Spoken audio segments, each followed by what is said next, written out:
Pero cuando Dios permite la aflicción en nuestra vida, es una prueba. Es una prueba y el Señor espera que tú la apruebes. Quiero que sepa algo.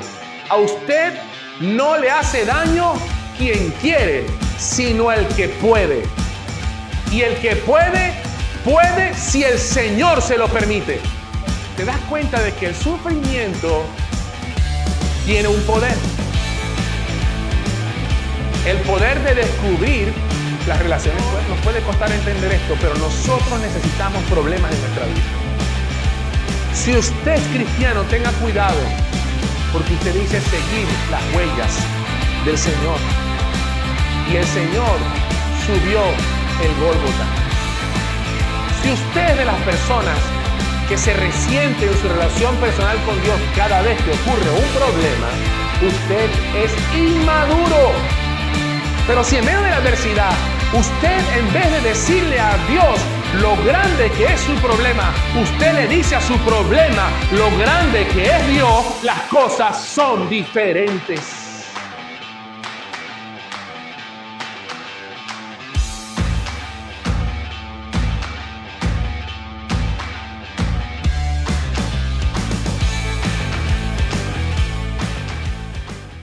Diga conmigo, sufrimiento.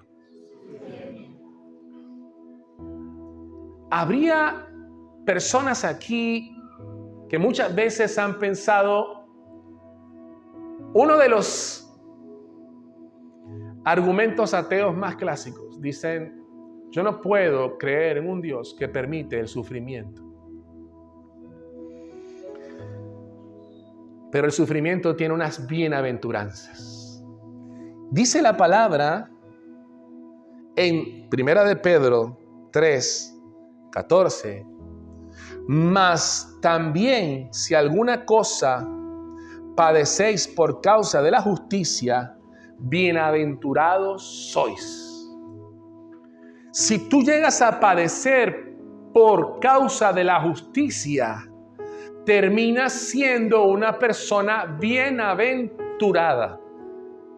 La palabra bienaventurada significa 3 veces feliz. Es decir, de hecho a mí siempre me gusta mencionar cuando hablo de las bienaventuranzas, es que la Biblia dice que de los atributos de Dios, que Dios es santo, santo, santo.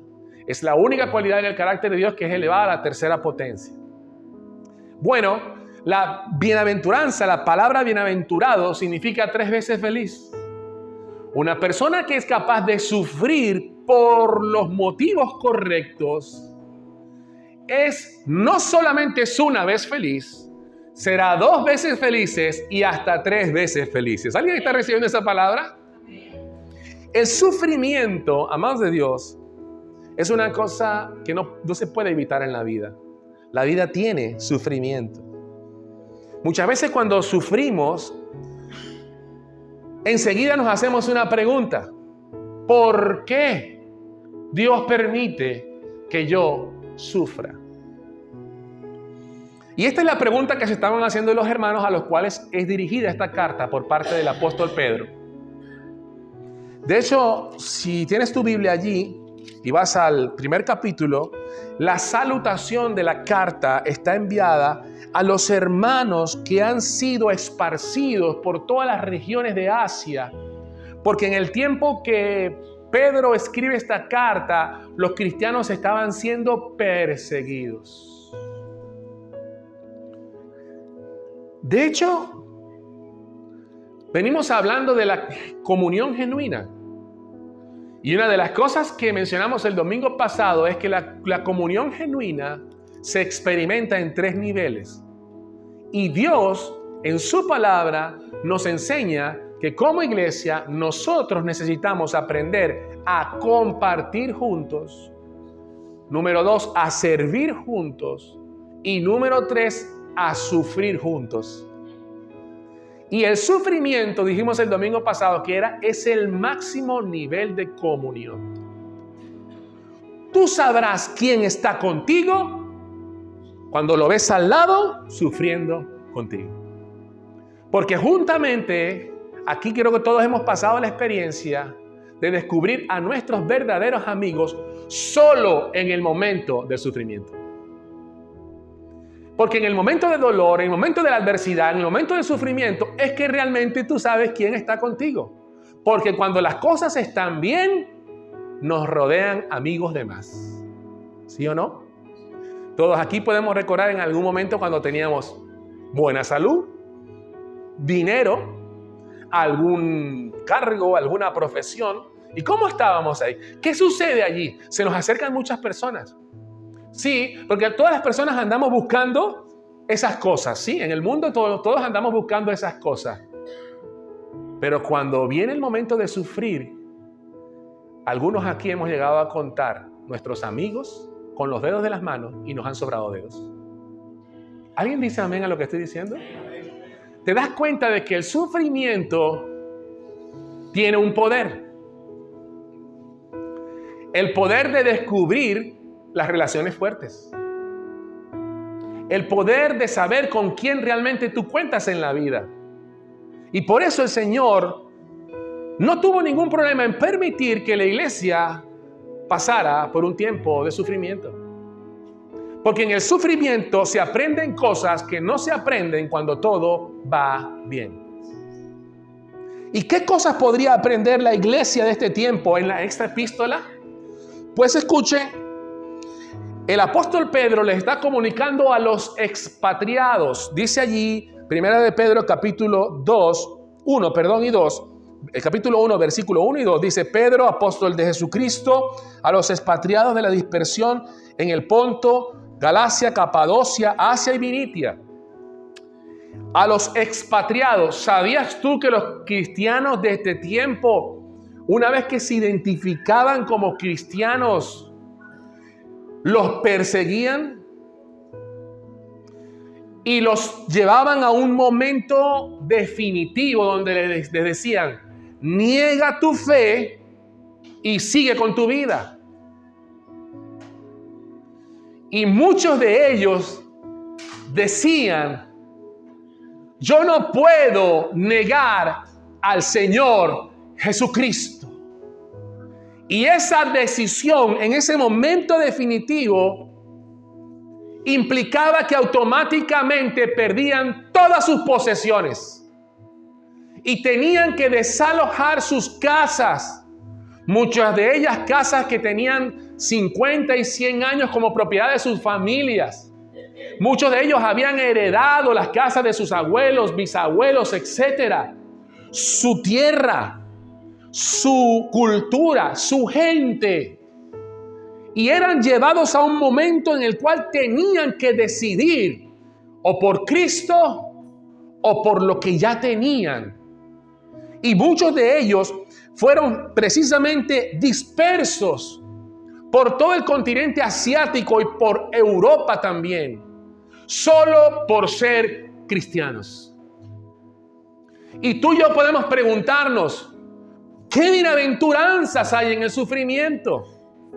Pues el apóstol Pedro, a partir del versículo 3, dice algo extraordinario. Dice: bendito el Dios y Padre de nuestro Señor Jesucristo, que según su gran misericordia nos ha hecho renacer para una esperanza viva por la resurrección de Jesucristo de los muertos.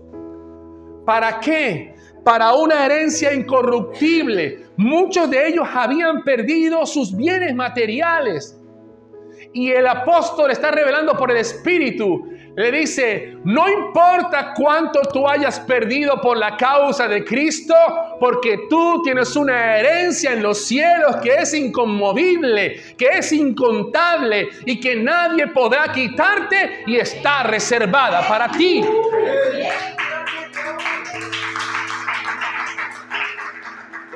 Muchas veces Dios tiene que permitir que nosotros perdamos lo que tenemos, porque estamos tan aferrados a eso que no nos permite levantar la mirada y poner la mirada en la herencia que sí vale la pena. Y estos hermanos estaban siendo consolados por la palabra, y el apóstol decía por el Espíritu: lo que te está esperando a ti por mantener tu decisión delante del Dios Padre. El Señor Jesucristo lo dijo: si me niegas delante de los hombres, mi Padre y yo te negaremos también. Pero si tú me proclamas delante de los hombres, yo también te proclamaré delante de los ángeles. La gente de nuestro tiempo, sobre todo de nuestro tiempo, no estamos dispuestos a sufrir. Si nos podemos evitar el sufrimiento, lo haremos y no está del todo mal. El problema es cuando, evitando tu sufrimiento, niegas a Dios con tus acciones.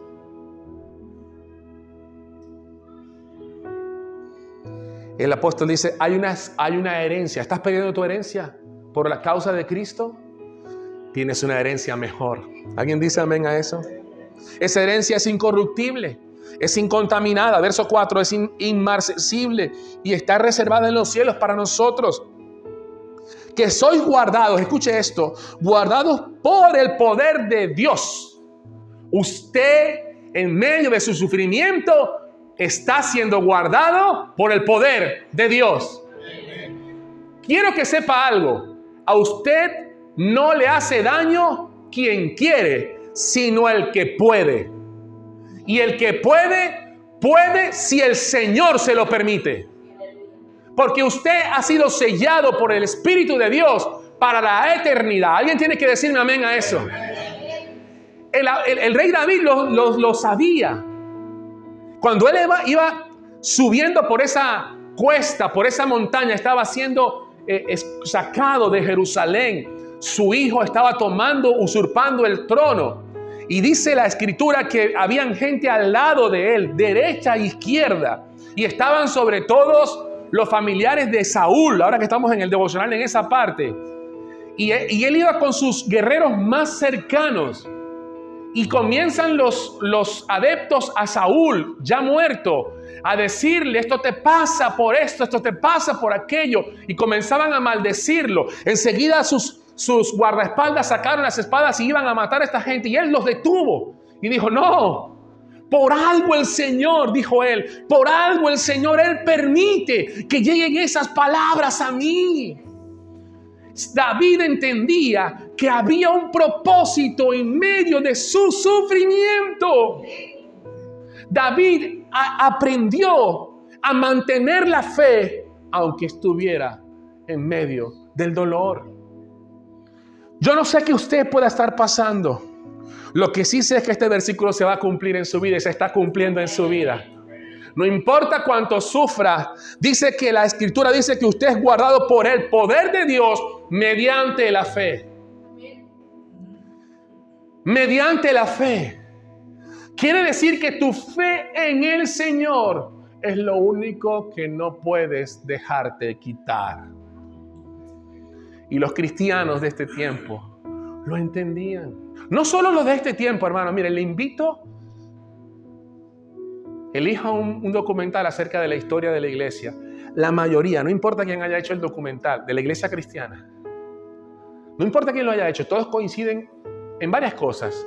Pero una de las principales es que la iglesia de Cristo sabe permanecer en medio del sufrimiento. Y tú sabrás si eres cristiano, si en medio de tu dolor, de tu aflicción, si en medio de tu enfermedad, en medio de tu escasez o en medio de cualquier cosa que te está pasando, tú sabrás si eres un verdadero cristiano si tú mantienes tu fe en el Señor Jesucristo. Porque el Señor no ha ocultado. Sus palabras fueron bien claras, dijo. En el mundo tendrán aflicción, pero confíen porque yo ya he vencido al mundo. Dale un aplauso a ese que nos dice que ya venció. Los verdaderos cristianos de todas las generaciones han creído este versículo que les acabo de citar. Y si no, pregúntale a los apóstoles. Pablo llegó a entender por qué los apóstoles, de hecho, él llegó a escribir una frase, dice que ellos habían sido expuestos como lo peor. Y ese fue el precio de tener el honor eterno de haber sido llamados apóstoles de Jesucristo. Dice Pablo que Dios los exhibió a ellos como lo más bajo. Y ellos entendieron que el camino de Cristo implica sufrimiento. Y estos cristianos, de hecho, no quiero entrar en esta parte de la historia de la iglesia, pero si algo se sabe es que ellos desarrollaron un nivel de coinonía. El primer nivel de coinonía, compartir. La Biblia en Hechos capítulo 2, 3, ¿verdad, Luis? Dice que vendían sus casas para vivir juntos. ¿Cuántos quieren hacer eso? Nadie. Ya eso no pasa, ¿verdad? Pero ellos, los cristianos de la iglesia primitiva, como le llamamos, no es un término despectivo, de la primera iglesia, la original, dice que vendían sus propiedades y ponían el dinero a los pies de los apóstoles. ¿Y qué hacían los apóstoles con eso? Lo administraban ahora para todos. Y todos convivían en los mismos lugares. Este es un nivel de coinonía muy grande. Lo cierto es que el Señor les dijo, quédense aquí hasta que reciban poder para que me sean testigos. Dice en Judea, Samaria, en Jerusalén, Samaria, Judea y hasta lo último de la tierra. Cuando llegó el Espíritu Santo, ellos no salieron. Estaban tan alegres unos con otros que se quedaron allí por muchos años. Yo me imagino las veces que Dios habrá usado profetas y a los mismos apóstoles para motivar a la gente a servir a Dios, predicando el Evangelio, pero no pasaba nada. Estaban muy cómodos ellos encerrados en su nueva vida cristiana. Y lo que se sabe cuando se analiza la historia de la iglesia es que justamente Dios permitió la persecución para que el Evangelio pudiera extenderse por todas partes. Pero lo que Dios contaba con cada uno de esos hombres y mujeres y familias que iban a perderlo literalmente todo en medio del proceso, lo que Dios esperaba era que no le negarían aunque lo perdieran todo.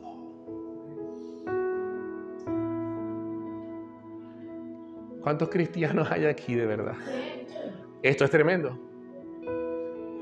Muchas veces estamos tan enfocados en lo que tenemos que ya Dios nos los ha dado, que llega un momento en que le decimos a Dios, Dios, no, tú no puedes tocar esto que tengo.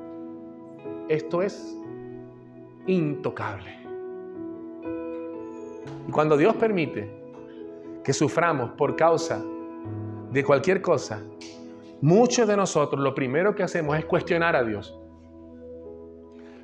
¿Por qué? Es la frase o la reacción. ¿Por qué? ¿Por qué?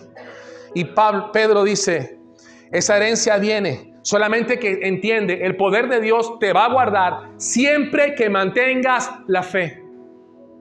Dile a la persona que tienes al lado, dile, no importa cuánto estés sufriendo, mantén la fe.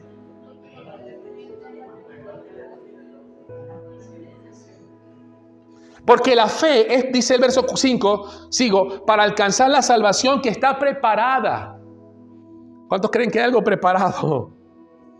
Para ser manifestada en el tiempo postrero, en la cual, escuche, en la cual vosotros os alegráis, aunque ahora, verso 6, por un poco de tiempo, si es necesario, tengáis que ser afligidos en diversas pruebas. Cuando el Señor permite que tú sufras, que yo sufra, es para probarte porque te quiere promover. Satanás siempre que se mete, y se mete solo cuando le es permitido por Dios, Satanás sí te quiere matar, te quiere hurtar y te quiere destruir. Pero cuando Dios permite la aflicción en nuestra vida, es una prueba. Es una prueba y el Señor espera que tú la apruebes. Dice el versículo 7, ¿para qué? ¿Para qué el Señor permite las pruebas? Para que sometida a prueba vuestra fe. Donde hay fe hay prueba, entiéndelo por el amor de Dios. Si tú dices ser cristiano, eso te va a introducir en tiempos de dificultad. Y Dios no espera que tú salgas corriendo Cada vez que tengas una dificultad, Dios espera que tú mantengas la fe que va a permitir que Él haga los milagros que tenga que hacer. Los momentos de sufrimiento, y esa es una de las grandes bienaventuranzas que tiene el sufrir, haciendo lo correcto, manteniendo la fe, es que cada situación de dificultad es una oportunidad para experimentar un milagro de parte de Dios. Dije milagro. Cuando viene un problema a tu vida, a mi vida, lo primero que puede saltar es esa parte de nuestra alma que no está convertida, ¿verdad? Esa parte de nuestra alma que duda. Esa parte de nuestra alma que reniega. Esa parte de nuestra alma que es incrédula. Y enseguida escuchamos esa frase: ¿por qué Dios permite esto? Es que a veces nosotros llegamos a creernos cosas de nosotros que no son.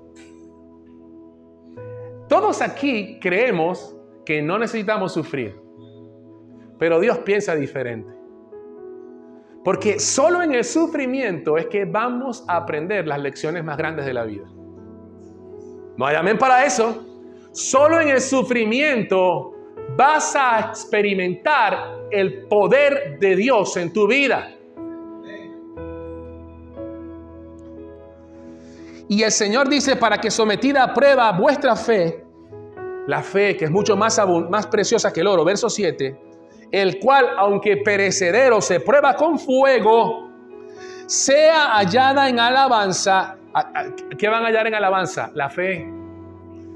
Sea hallada en alabanza, gloria y honra cuando sea manifestado Jesucristo.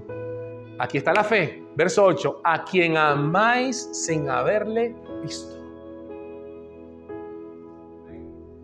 En quien creyendo, escuche, aunque ahora no le veáis, os alegráis con gozo inefable y glorioso, obteniendo el fin de vuestra fe, que es la salvación de vuestras almas. Dale otro aplauso fuerte al Señor, aleluya.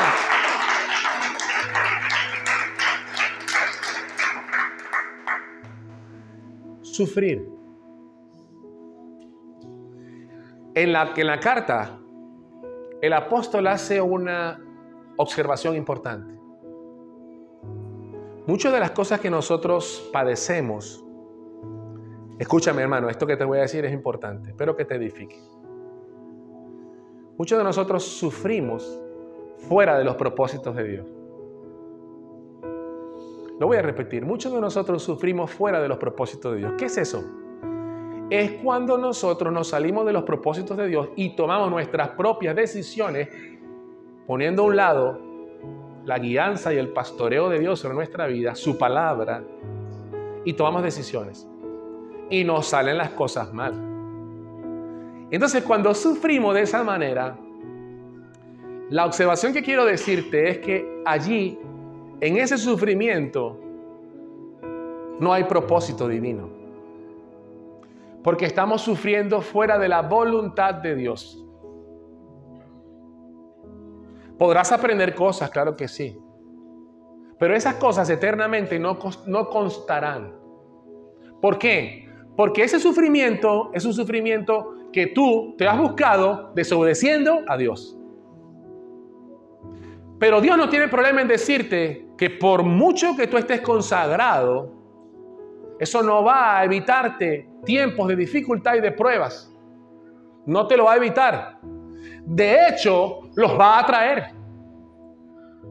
Porque donde hay fe, tiene que haber manifestación de que esa fe es una fe sana, es una fe correcta, es una fe de la que agrada a Dios. Si usted es de las personas que se resiente en su relación personal con Dios cada vez que ocurre un problema, usted es inmaduro en las cosas del Espíritu. Si usted reniega, si usted se aleja de Dios, si usted anda molesto con Dios cada vez que tiene una dificultad o que algo no le sale de acuerdo a sus planes, usted necesita madurar. Porque lo que sale a la luz en medio de la dificultad es que usted tiene una necesidad de carácter, del carácter de Cristo.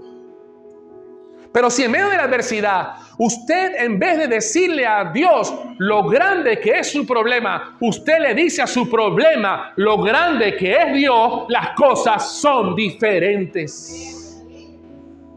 Ahora cantábamos, nada es imposible para Dios. Recibe esa palabra en esta mañana. No importa el tamaño de tu problema, Dios es más grande que tu problema. Él es más poderoso. Solo mantén la fe, porque la fe te va a guardar y tarde o temprano vas a tener victoria. El que persevere hasta el fin, dice la Escritura, ese será salvo. Voy terminando. Escuche lo que dice 1 de Pedro, capítulo 3, verso 17.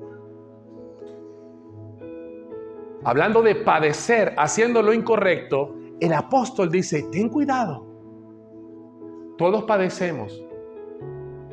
La vida tiene dolor y sufrimiento, pero hay que padecer haciendo lo justo. Hay que padecer haciendo lo correcto. Y dice, mejor es padecer haciendo el bien.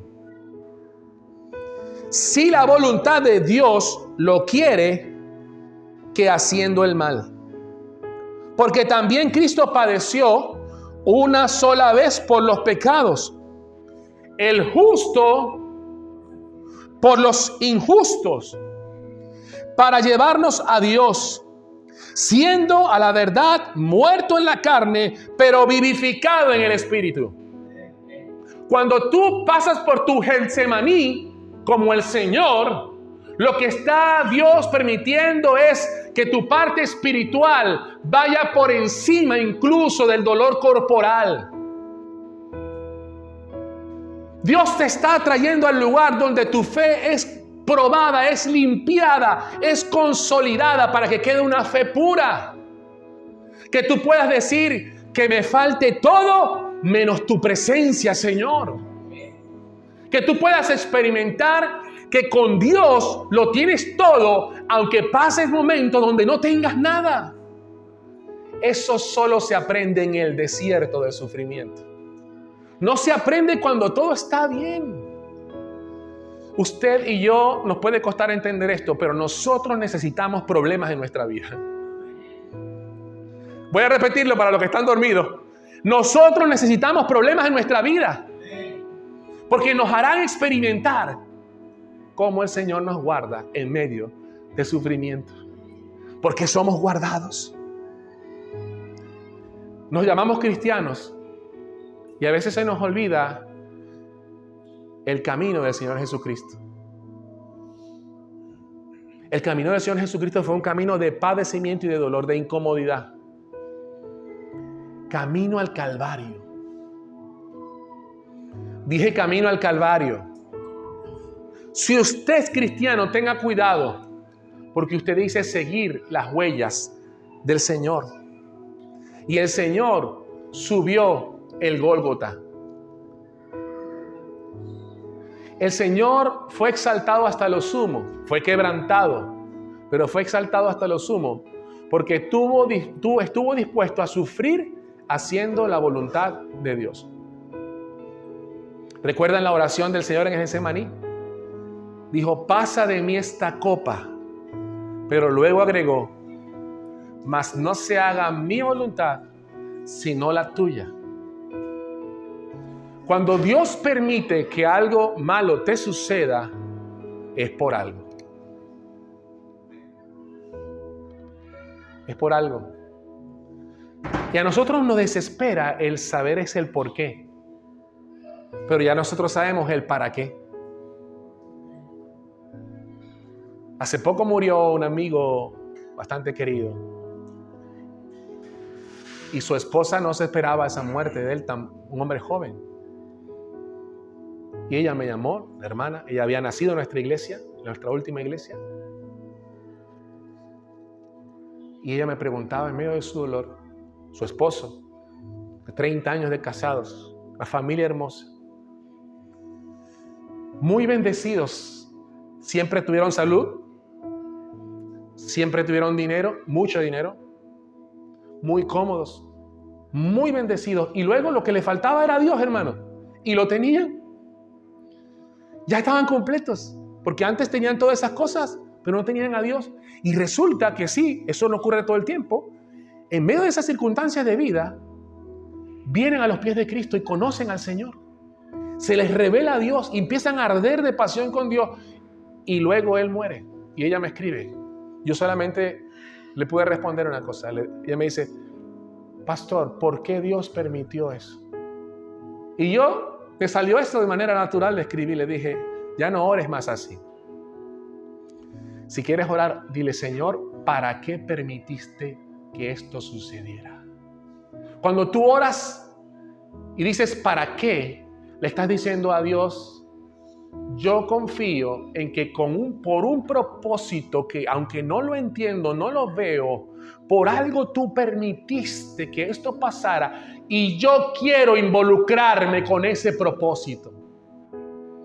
Yo estoy sufriendo, pero no me voy a quedar detenido o detenida en mi sufrimiento, sino que le voy a decir, bueno, Señor, yo confío en ti, tú permitiste esto, yo quiero involucrarme en el para qué, porque el por qué me atasca, el por qué me detiene, el por qué me hace perder el norte, el por qué me hace quedarme en un círculo vicioso. Y a veces decimos, hasta que Dios no me responda, yo no voy a seguir, yo no voy a avanzar, no voy a obedecer lo que sé que tengo que hacer. No, si hay algo que no entiendes, concéntrate en el para qué, porque posiblemente esa oración Dios la responda más rápido y en el tiempo tú vas a decir, la gloria es para ti, porque definitivamente tenías un propósito en medio de mi dolor. ¡Aleluya! Lo más extraordinario, mucha gente, si algo se desespera es por el silencio de Dios. Porque quieren que le responda el para qué. Apenas te dan una mala noticia, enseguida la agarramos con Dios. ¿Por qué, Señor? ¿Por qué si yo voy a la iglesia? ¿Por qué si yo oro? ¿Por qué si yo hago esto? ¿Por qué si yo hago lo otro? No se trata de lo que haces, se trata de lo que Él quiere que hagas. No se trata de lo que eres, se trata de lo que Él quiere que seas en el futuro. Él tiene un propósito cuando permite que suframos. ¿Alguien dice amén? Y Cristo nos muestra que Él estuvo dispuesto a obedecer en medio del dolor. Él oró y dijo, pasa de mí esta copa. ¿Sabe qué significa eso? Significa, Señor, si hubiera otra manera de cumplir tu voluntad para la redención que no sea la cruz, es sensato tratar de evitarnos sufrir. Pero la respuesta que Él recibió fue, no hay otra manera. Tienes que caminar hacia el Gólgota. Tienes que subir. Tienes que subir con tu cruz. Y dice la Escritura, mira cómo el poder de Dios nos guarda a través de la fe. Dice la Escritura que descendieron unos ángeles y le ministraban, le servían. Así están los ángeles de Dios alrededor de tu vida. No sé cuántos reciben eso. Así están los ángeles de Dios alrededor de tu vida. Siempre que mantengas la fe, siempre tendrás la provisión de Dios para salir adelante. De hecho, te profetizo en esta hora que no importa lo que estés pasando, tú vas a seguir adelante si mantienes tu mirada puesta en el Señor. Así como al Señor descendieron esos ángeles y le ministraban, ahí es donde está usted sabe que Dios dice que no permite que pasemos pruebas mayores de las que podamos soportar. Si tú estás pasando por lo que estás pasando, es porque puedes con ello. Tú vas a superar eso que te está pasando, hermano, hermana. Y no solo estas cosas que estás pasando ahora, las que vienen. Porque la cosa no va a mejorar. Pero tu fe sí va a crecer. Y tu fe va a ser el canal que Dios va a usar para colocarte en el camino de los justos, que va de aumento hasta que el día es perfecto. Dale otro aplauso al Señor, aleluya.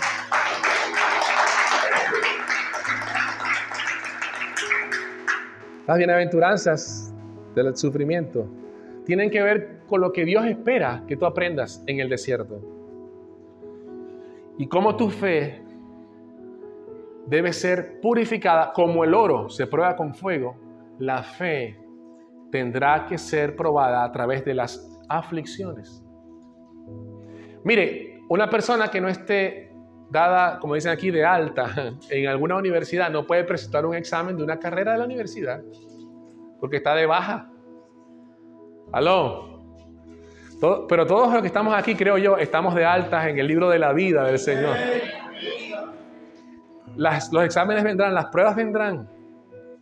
Y tú tienes que saber que Dios te está guardando. Y si algo llega a tu vida, es porque ya de antemano sabe que tú lo puedes superar. El mismo hecho de que Dios permita el sufrimiento con un propósito espiritual es la más grande bienaventuranza. Y la vida de Cristo nos habla de que así debe ser. Él tuvo que levantarse de ese dolor que tenía en el Getsemaní y entender que la voluntad de Dios era que sufriera. La Escritura dice, con esto termino, que el Señor Jesucristo en su vida terrenal fue perfeccionado por medio de las aflicciones. ¿Usted entiende lo que le estoy diciendo? El Señor Jesucristo fue hecho perfecto en su vida terrenal por medio de las aflicciones. Yo siempre cuando leo esa parte de la Escritura que está en Filipenses,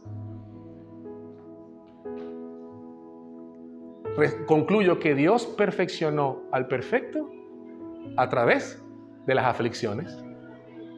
¿Qué no hará con nosotros que somos imperfectos? Ya no te quejes más. Sigue adelante. No te quejes más.